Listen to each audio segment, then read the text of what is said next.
W lutym 1451 roku umiera sułtan Murad II.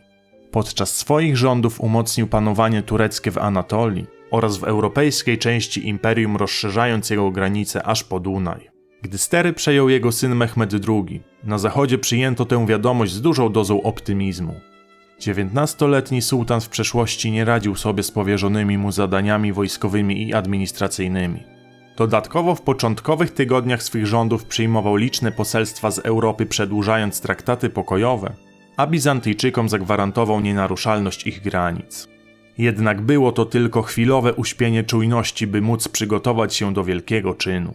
Mehmed II postanowił zdobyć Konstantynopol. Rzekoma nieudolność nowego sułtana sprawiła, że emir Karamani razem z powstańcami podbitych wcześniej ziem zaatakował terytoria osmańskie. Mehmed skierował się do Azji i szybko zdusił rewoltę. Rozzuchwaliło to cesarza Konstantyna XI, który chciał wymusić na sułtanie liczne ustępstwa, grożąc, że w Konstantynopolu znajduje się pretendent do tureckiego tronu, książę Orhan. Władca osmański chłodno przyjął tę wiadomość, za to już w 1452 roku nad najwęższą częścią Bosforu rozpoczął budowę nowej twierdzy. Formalnie tereny te należały do Bizancjum, więc zdawano sobie sprawę, że są to przygotowania do ataku na Konstantynopol. Samo cesarstwo czasy swej świetności miało już za sobą i chyliło się ku upadkowi. Konstantyn był zmuszony szukać pomocy z zewnątrz, jednakże Europa Zachodnia była głucha na jego błagania.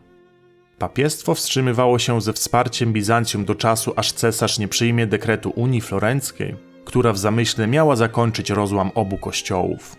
Jednakże wyznawcy prawosławia trwali przy swych dogmatach i nie chcieli uznawać prymatu papieża. Ostatecznie Konstantyn zgodził się na przyjęcie Unii, a w listopadzie 1452 roku do miasta przybył kardynał Izydor z 300 ludźmi. Podległy cesarstwu despotat Morei sam musiał mierzyć się z tureckimi oddziałami, a odległy Trapezunt będący częścią Bizancjum miał własne problemy i nie był w stanie pomóc Konstantynopolowi.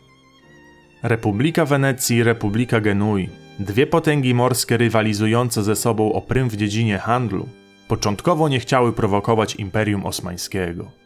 Pomoc ze strony Bałkanów też była wątpliwa, gdyż porażki w 1444 i 1448 roku sprawiły, że Królestwo Węgier było osłabione.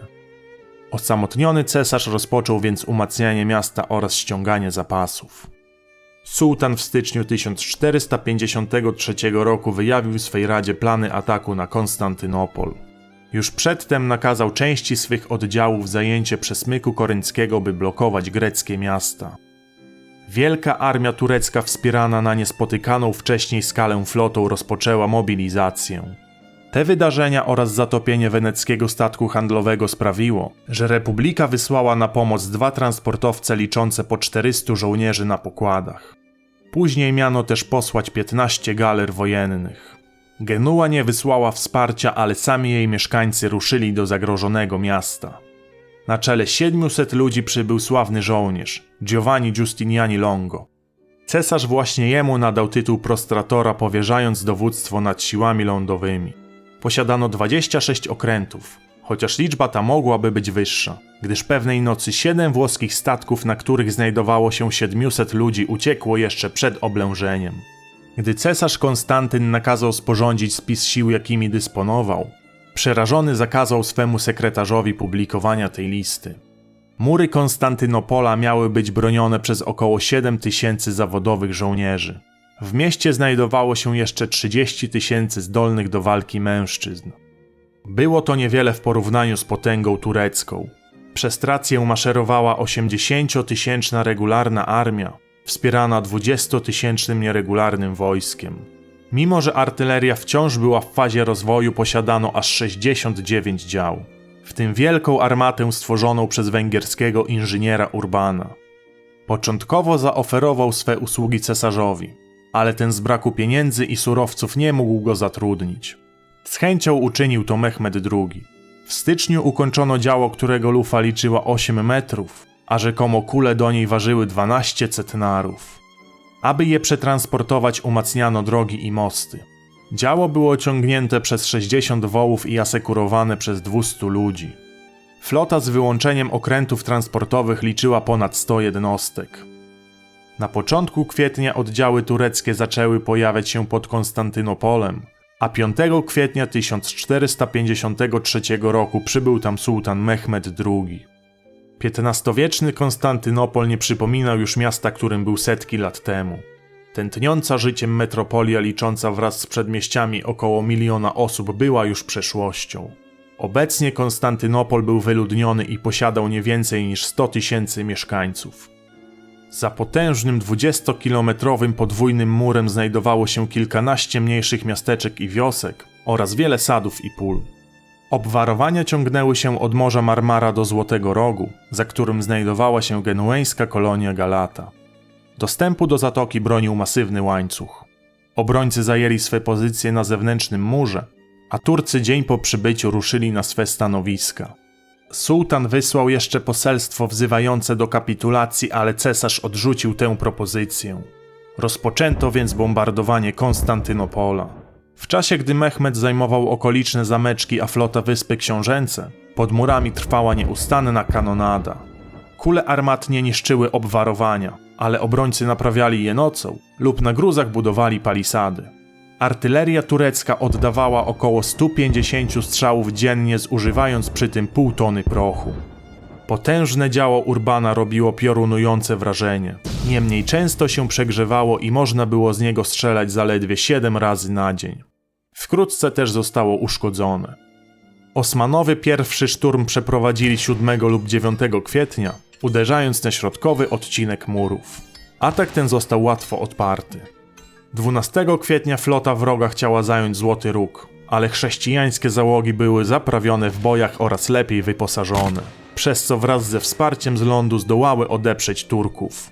18 kwietnia ponownie postanowiono szturmować mury. Masy osmańskich żołnierzy ruszyły do ataku. Jednakże przewaga liczebna nie odgrywała tak wielkiego znaczenia, gdyż walczono na wąskim odcinku. Obrońcy dowodzeni przez Giustinianiego przez 4 godziny dzielnie stawiali opór. Wenecki pamiętnikarz zanotował, że nie poległ żaden chrześcijanin, a 200 Turków poniosło śmierć. Zwycięstwa na morzu i pod murami napawały oblężonych optymizmem. 2 dni później na horyzoncie pojawiły się wynajęte przez papieża 3 genueńskie galery wiozące żołnierzy i broń oraz transportowiec cesarski z zaopatrzeniem. Armada turecka wyruszyła im naprzeciw. Wzburzone morze utrudniało manewrowanie, ale ostatecznie okrążono przybyłe statki. Mimo tego chrześcijanie parli do przodu, a zatrzymali się dopiero gdy ucichł wiatr. Wydawało się, że zostali oni skazani na pożarcie, ale działa okrętów tureckich nie mogły zostać ustawione pod prawidłowym kątem, by rozpocząć skuteczny ostrzał. Mniejsze statki przeszkadzały sobie nawzajem, gdy w chaosie próbowano dokonać abordażu. Załogi przybyłych galer były bardziej doświadczone i zdyscyplinowane, przez co odpierały próby ataku. Statek cesarski na chwilę odpędził wrogów greckim ogniem, a wkrótce okręty chrześcijańskie zostały związane między sobą, przypominając wielką pływającą fortecę. Kilkugodzinne zmagania zakończyła zmiana pogody, gdyż znów nasilił się porywisty wiatr umożliwiający przedarcie się do Złotego Rogu. Turcy stracili ponad 100 ludzi, a więcej niż 300 zostało rannych. Flota osmańska została upokorzona, a wściekły sułtan nakazał ściąć jej admirała. Ostatecznie pozbawiono go stanowiska i wygnano. Mehmed wiedział, że musi zdobyć Złoty Róg inną metodą. Postanowiono więc przetransportować statki lądem. Zbudowano drewnianą pochylnię i przez wzgórza za Galatą przeciągnięto 70 lekkich jednostek i zwodowano je w Złotym Rogu. Sułtan nakazał też zbudować most przez zatokę, aby mieć łączność z resztą armii. Chrześcijanie utracili więc kontrolę nad Złotym Rogiem oraz byli otoczeni ze wszystkich stron. Musieli też obsadzić mury od strony zatoki, uszczuplając swe siły na innych odcinkach. By odwrócić sytuację, postanowiono spalić znajdującą się tam turecką flotę. Zadania podjął się kapitan jednej z galer, Giacomo Cocco. Nocą na czele 7 statków wypłynięto w stronę wroga. Jednakże zniecierpliwiony Cocco oderwał się od swojej eskadry, a wtedy niespodziewanie Osmanowie skierowali ostrzał w jego stronę. Prawdopodobnie plan został zdradzony i Turcy oczekiwali na ich przybycie. Po ponadgodzinnej walce udało się zawrócić do portów, ale chrześcijanie stracili 2 statki oraz 90 wyćwiczonych marynarzy. W mieście zaczynało już brakować żywności. Coraz częściej dochodziło też do sporów, głównie między Wenecjanami a Genueńczykami. W celu dowiedzenia się, gdzie przebywa obiecana wenecka flota, 12 ochotników przebranych za Turków pod osmańską banderą wyruszyło na morze. Tymczasem wielkie działo Urbana zostało naprawione i znów rozpoczęło ostrzał. Powstałe wyłomy sprawiły, że 7 maja oblegający ponownie zaatakowali. Przez 3 godziny odpierano szaleńcze ataki. Obrońcy byli bliscy załamania, ale ostatecznie udało im się przepędzić wroga. Flota utrzymywała tylko zaporę, więc część marynarzy zostało przydzielonych do obrony murów. Z kolei sułtan nakazał prace minerskie, ale trudny teren i kontrakcje Greków sprawiły, że zaniechał tego zadania. Bombardowania nie ustawały, a 23 maja powróciła wcześniej wysłana ekspedycja. Na Morzu Egejskim nie napotkała żadnej sprzymierzonej floty. Obrońcy Konstantynopola byli zdani wyłącznie na siebie. Oblężenie trwało już 7 tygodni, ale Turcy nie odnieśli większych sukcesów. Działało to demoralizująco na żołnierzy sułtana. Mehmed II na spotkaniu ze swą radą zapowiedział, że nastąpi wielki szturm na mury miasta. Wzmożono bombardowanie, rozpoczęto wielkie przygotowania, ale dzień przed zarządzonym atakiem był dniem odpoczynku. Cesarz, widząc, że wszystko zmierza ku końcowi, wygłosił poruszającą przemowę. Odrzucono wszystkie dotychczasowe spory i wspólnie odbywano modlitwy oraz procesje. Gdy oddziały zajęły swoje pozycje, Giustiniani Longo nakazał zaryglować bramy w wewnętrznym murze, aby nie było już możliwości odwrotu.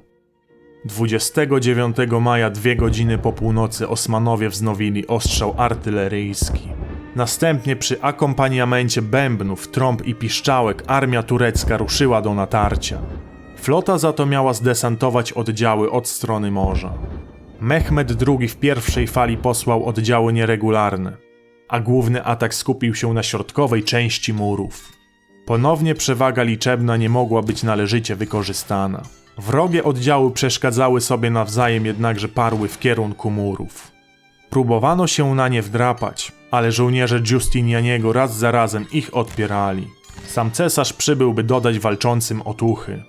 Po około 2 godzinach sułtan nakazał odwrót i nie dając obrońcom chwili wytchnienia pchnął naprzód mocniejsze oddziały Turków anatolijskich. Natarcie ułatwiły celne strzały artyleryjskie, dzięki którym rozpadła się część palisady.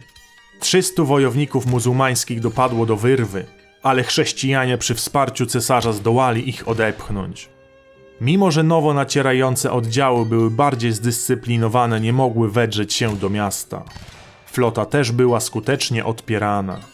Walki trwały już 4 godziny, gdy Mehmed II odwołał Anatolijczyków i posłał na wymęczonych obrońców doborowe pułki janczarów. Sam również ruszył za nimi. Mimo ich doświadczenia i wysokiej wartości bojowej atak nie przynosił rezultatu i Turcy przez kolejną godzinę byli odpierani od murów. Wydawało się nawet, że ich napór słabnie. Wtedy grupa janczarów zorientowała się, że obrońcy nie zaryglowali małej bramy, zwanej Kerkoportą, przez którą dokonywali skutecznych wypadów na flanki nieprzyjaciela. Nie trzeba było długo czekać, aby Osmanowie wykorzystali nadarzającą się okazję. Rzucono się do bramy, po czym skierowano na mury. Gdy obrońcy zorientowali się, co się dzieje, tłumnie ruszyli w tym kierunku, by zamknąć Turków w potrzasku. Kiedy szykowano się do ich wypędzenia, Longo został trafiony kulą, która przebiła jego pancerz. Krwawiąc obficie błagał, aby otworzono bramę i wyniesiono go z pola bitwy. Konstantyn prosił o pozostanie na swojej pozycji, jednakże Giustiniani utracił wolę walki i jego straż przyboczna przeniosła go do miasta, a następnie na galerę.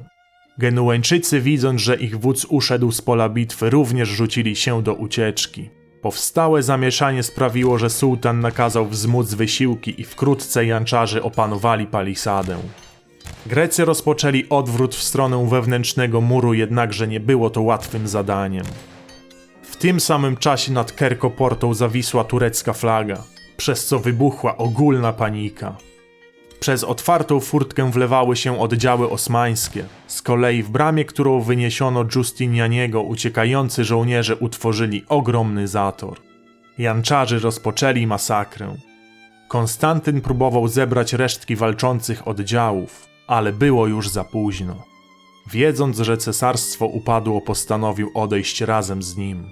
Zdejmując insygnia swej władzy, wraz z 3 wiernymi towarzyszami rzucił się na wrogie oddziały. Tam znalazł śmierć. Inna wersja podaje, że zabito cesarza, gdy kierował się w stronę portu. Nie ma też pewności, że jego ciało zostało odnalezione. Tureckie oddziały sukcesywnie opanowywały Konstantynopol, likwidując pojedyncze ruchy oporu. Najemnicy zaczęli kierować się w stronę Złotego Rogu, by na statkach uciec przed śmiercią. Wzięto tylu cywilów, ilu się dało i wyrwano się z oblężenia. Na jednej z galer znajdował się Longo, który wkrótce zmarł na wskutek odniesionych ran. Ucieczka ta była możliwa, gdyż marynarze osmańscy nie chcieli stracić udziału w łupach i opuścili swe jednostki, wdzierając się do miasta od strony morza. Stolica Cesarstwa Wschodnio-Rzymskiego znalazła się w tureckich rękach. Mehmed, zwany od tego wyczynu zdobywcą, zezwolił swym żołnierzom na 3-dniowy rabunek Konstantynopola. Podczas oblężenia i późniejszego plądrowania życie straciło 4000 obrońców, a do niewoli dostało się około 50 000 ludzi. Gdy sułtan wkroczył do miasta, udał się do kościoła mądrości Bożej, Aja Sofia.